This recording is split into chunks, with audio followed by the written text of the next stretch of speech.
In the first week of 2025, a North Korean diplomatic channel delivered a warning to West Africa that no one saw coming.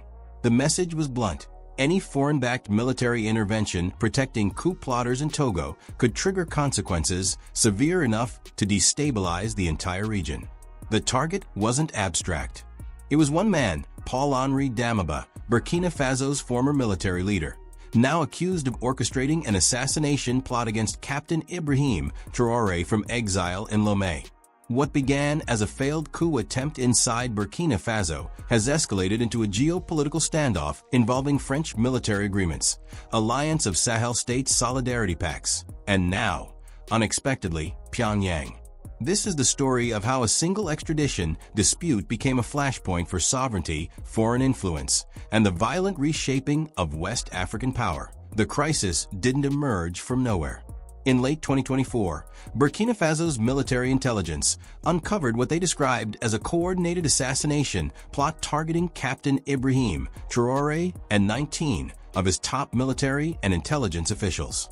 The operation, according to Ouagadougou, was planned with precision, timed to exploit moments of vulnerability, funded through offshore channels, and designed to decapitate the country's leadership in one strike. The alleged mastermind wasn't hiding in Europe or the Middle East.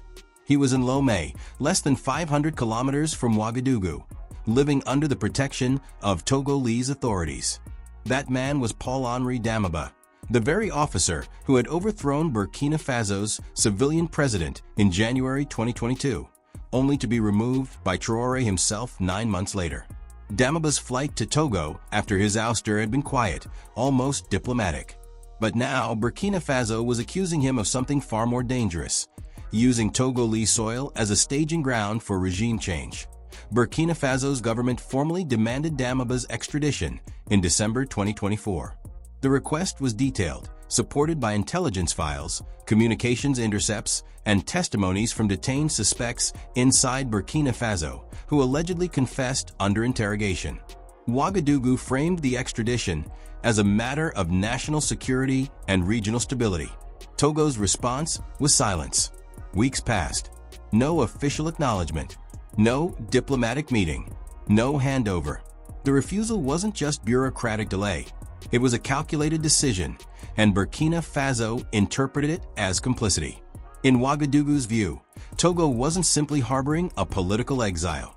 It was shielding an active threat to Burkina Faso's survival, and doing so with the quiet backing of a foreign power that still held military leverage over Lomé. That power was France. Togo remains one of the few countries in West Africa still bound by Cold War-era defense agreements with Paris, treaties that allow French military access, coordination, and intervention under specific conditions. Unlike Mali, Niger, and Burkina Faso, which expelled French forces and tore up those agreements in 2022 and 2023, Togo never broke the chain. President Faure Gnassingbé, who inherited power from his father in 2005, has maintained close ties with France despite regional shifts toward sovereignty and anti-colonial rhetoric.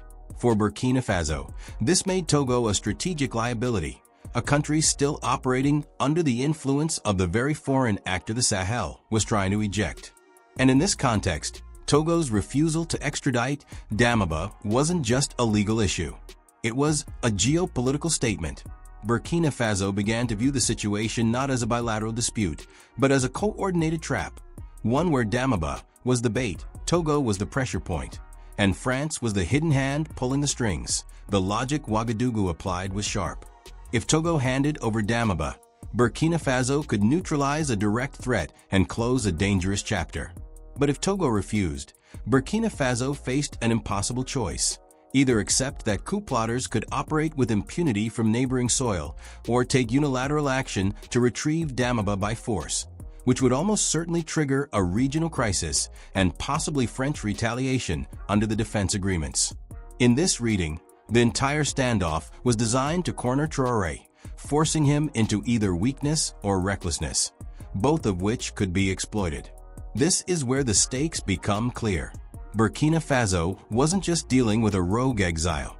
It was dealing with a geopolitical chessboard where every move had consequences beyond the border. Enter the alliance of Sahel states. Formed in September 2023 by Burkina Faso, Mali, and Niger. The AES is a mutual defense pact built on the principle that an attack on one member is an attack on all. It was created in direct response to what these countries saw as coordinated destabilization attempts by ECOWAS, France, and Western intelligence networks. The alliance isn't symbolic. It has a joint military command, shared intelligence protocols, and a combined force of over 100,000 troops. When Burkina Faso formally invoked the AES Charter in early January 2025, citing Togo's refusal to extradite Damiba as a threat to regional security, Mali and Niger responded immediately. Both countries placed their militaries on heightened alert. Niger deployed additional troops to its southwestern border with Burkina Faso, not as a threat to Ouagadougou, but as a show of solidarity and readiness. Mali issued a public statement warning that any foreign military intervention in the region, whether overt or covert, would be met with a unified AES response. The message was unmistakable. Burkina Faso was not alone, and any attempt to exploit the Damiba crisis would be treated as an act of war against the entire Sahel bloc. But what shocked the region wasn't just AES solidarity. It was the involvement of North Korea. In mid-January 2025, a North Korean diplomatic communique was circulated through back channels and later confirmed by sources in Ouagadougou and Bamako. The statement was uncharacteristically direct. Pyongyang expressed support for Burkina Faso's right to defend its sovereignty, condemned what it called foreign-backed destabilization efforts in the Sahel, and issued a warning. Any military intervention or protection of coup plotters by external powers would be viewed as a hostile act with severe consequences for those enabling it. The statement didn't name France explicitly, but the target was obvious. North Korea was signaling that it was watching, that it had a stake in the outcome, and that Togo's position was not invisible on the global stage. The question everyone started asking was simple. Why would North Korea care about a dispute between Burkina Faso and Togo? The answer lies in North Korea's long and often overlooked history of engagement with Africa. For decades, Pyongyang has cultivated relationships across the continent, particularly with countries seeking to reduce Western influence. North Korea has provided military training, weapons, infrastructure projects, and ideological support to governments in Eritrea, Zimbabwe, Mozambique, Uganda, and Angola. It has built monuments, sold arms, and sent advisors to countries that shared its anti-imperialist rhetoric.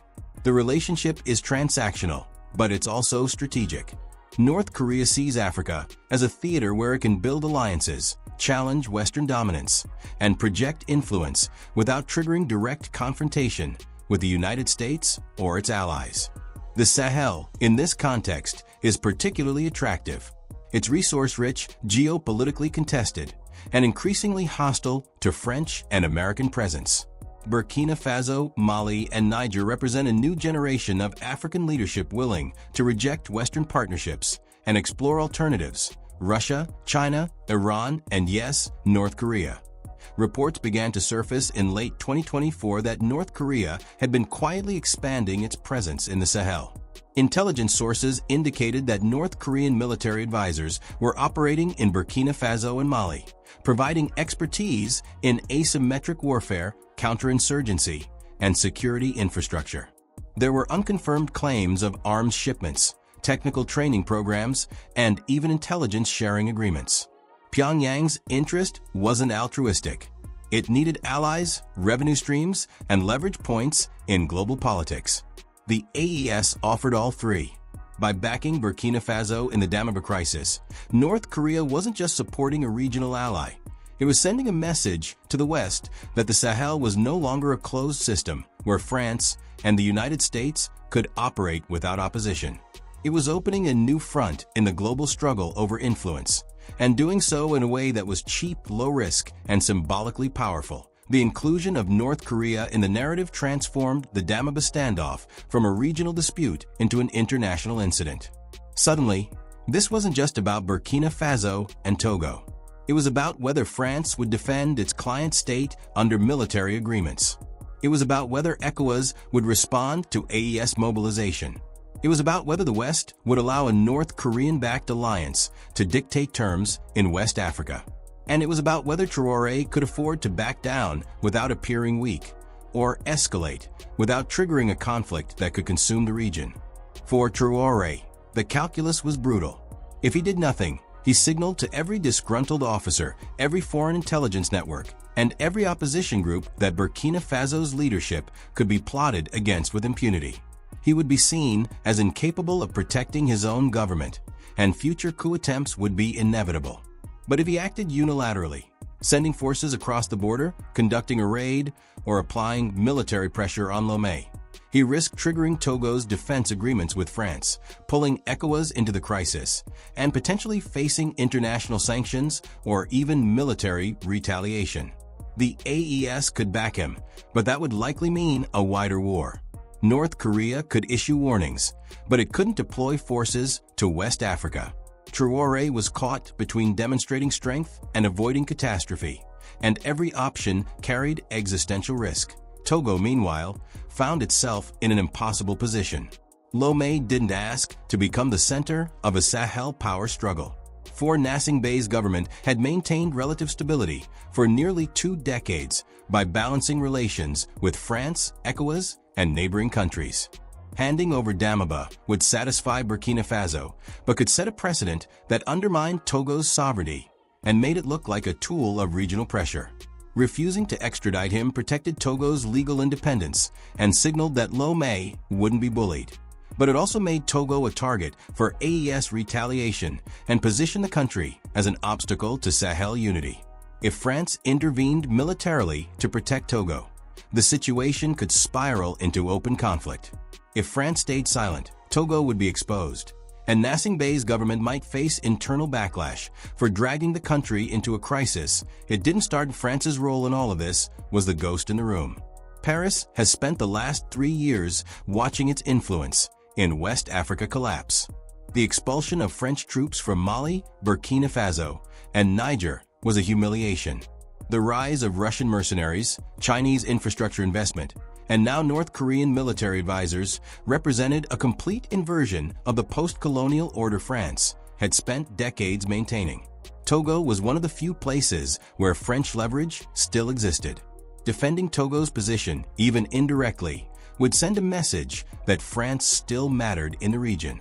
But defending Togo also meant risking a direct confrontation with the AES, which had Russian backing, Chinese economic support, and now symbolic North Korean alignment. France had to decide whether Togo was worth the cost, and whether intervening would restore credibility or accelerate its total expulsion from West Africa. The broader regional implications were staggering. ECOWAS, the 15-member economic community of West African states, was already fracturing. Mali, Niger, and Burkina Faso had announced their intention to leave the bloc in 2024, accusing it of being a tool of Western interests. The Damiba crisis threatened to formalize that split. If ECOWAS sided with Togo, it would confirm the AES narrative that the regional body was controlled by foreign powers. If ECOWAS stayed neutral, it would appear weak and irrelevant. If ECOWAS sided with Burkina Faso, it would have to confront Togo, a member state, and potentially France, a historical partner. There was no clean option. The crisis was exposing the fact that West Africa was no longer operating under a unified regional framework. It was operating under competing blocs, AES on one side, ECOWAS and France on the other, with countries like Togo, Ghana, and Côte d'Ivoire caught in between. What made the situation even more volatile was the internal pressure Traoré faced at home. Burkina Faso has been under military rule since 2022, and Traoré's legitimacy rests on his ability to deliver security and sovereignty. The country is fighting a brutal insurgency against jihadist groups linked to Al-Qaeda and the Islamic State, with thousands of civilians killed and millions displaced. Public support for Traoré is high, but fragile. It depends on the perception that he is strong, decisive, and uncompromising in the face of foreign interference. If news spread that a coup plotter was living comfortably in Togo while Burkinabe soldiers were dying in the bush, the backlash would be severe. Traoré's government had already executed several alleged coup conspirators after swift military trials, a move that drew international condemnation but domestic approval. The Damiba case was different. He was out of reach, and that made him both a symbol and a threat. Traoré needed a resolution that looked like a victory, or at least not a defeat. Anything less could undermine the fragile legitimacy holding his government together. The role of public opinion in this crisis cannot be understated. Across Burkina Faso, Mali, and Niger, there is a deep and widespread distrust of foreign powers, particularly France. Decades of military presence, political interference, and economic exploitation have left populations skeptical of any relationship that resembles the colonial past. Social media in the Sahel is flooded with anti-French rhetoric, pro-sovereignty messaging, and calls for African unity against external domination. Traoré, Assimi Goïta in Mali, and Abdourahmane Tiani in Niger have positioned themselves as leaders of a new Pan-African resistance, one that rejects Western paternalism and embraces self-determination. The Damiba crisis fit perfectly into this narrative. It was a story of a corrupt former leader, backed by foreign powers, trying to destabilize a sovereign government from the safety of a neighboring country still under Western influence. The fact that North Korea, a country famous for resisting Western pressure, was now involved only amplified the symbolism. This wasn't just a legal dispute. It was a fight for the soul of the Sahel. North Korea's warning, however cryptic, carried weight precisely because it was unexpected. Pyongyang doesn't make idle threats, and its involvement signaled that the crisis had implications beyond Africa. If Togo became a battleground for foreign influence, North Korea was positioning itself as a counterweight to Western intervention. The warning was also a signal to other countries watching, China, Russia, Iran, that the Sahel was open for business and that alliances were being tested in real time. For Pyongyang, the cost of issuing a statement was minimal, but the potential return, diplomatic leverage, arms sales, mining contracts, intelligence partnerships, was significant. North Korea was betting that the AES would survive, that France would retreat, and that the Sahel would become a new frontier for anti-Western cooperation. The question now is what happens next. Burkina Faso has made its position clear. Damiba must be extradited, and Togo's refusal is an act of aggression. Togo has remained silent, but its actions speak volumes. France is watching closely, calculating whether to intervene or let Togo navigate the crisis alone. The AES is mobilized, ready to act if Burkina Faso calls. North Korea has issued its warning, adding an unpredictable variable to an already volatile equation. And the region is holding its breath, knowing that one miscalculation could ignite a conflict with consequences far beyond the borders of Burkina Faso and Togo, that if Burkina Faso decides to act unilaterally, the operation would likely be swift and precise, a targeted raid to extract Damiba, possibly involving special forces crossing the border under cover of darkness. The AES would provide intelligence support, logistical coordination, and political cover. But the risks are enormous. Togo could respond with military force, triggering a border conflict. France could invoke its defense agreements, deploying troops or air support to protect Lomé. ECOWAS could impose sanctions on Burkina Faso, deepening the regional split. And the international community, already skeptical of military governments in the Sahel, could use the incident to isolate the AES further. Alternatively, Burkina Faso could pursue a diplomatic solution, back-channel negotiations, mediation through neutral parties like Algeria or Turkey, or a face-saving compromise where Damiba is quietly relocated to a third country. This would avoid open conflict, but it would also look like a retreat, and Traoré cannot afford to appear weak. The domestic and regional pressure to act decisively is immense. Any solution that leaves Damiba free, unpunished, and unaccountable would be seen as a failure. Togo, for its part, may be hoping that time will defuse the crisis, that international attention will shift, that Burkina Faso will find a new enemy, or that France will quietly negotiate a resolution behind the scenes. But time is not on Lomé's side. Every day that Damiba remains in Togo is another day that Burkina Faso can build its case, rally AES support, and frame Togo as an enemy of Sahel sovereignty. The longer this drags on, the harder it becomes to de-escalate. What this crisis reveals is the fragility of the current geopolitical order in West Africa. The old systems, ECOWAS, French security guarantees, Western-backed governance norms, are crumbling. New alliances are forming, built on mutual defense, anti-colonial rhetoric, and partnerships with non-Western powers like Russia, China, and now North Korea. The Sahel is not just resisting foreign influence, it is actively constructing an alternative order, and it is willing to use force, diplomacy, and international leverage to do so. The Damiba crisis is a test case for this new order. It will determine whether the AES can enforce its principles, whether France can maintain its influence, and whether the Sahel can truly break free from the structures that have defined it for generations. The trap has been set.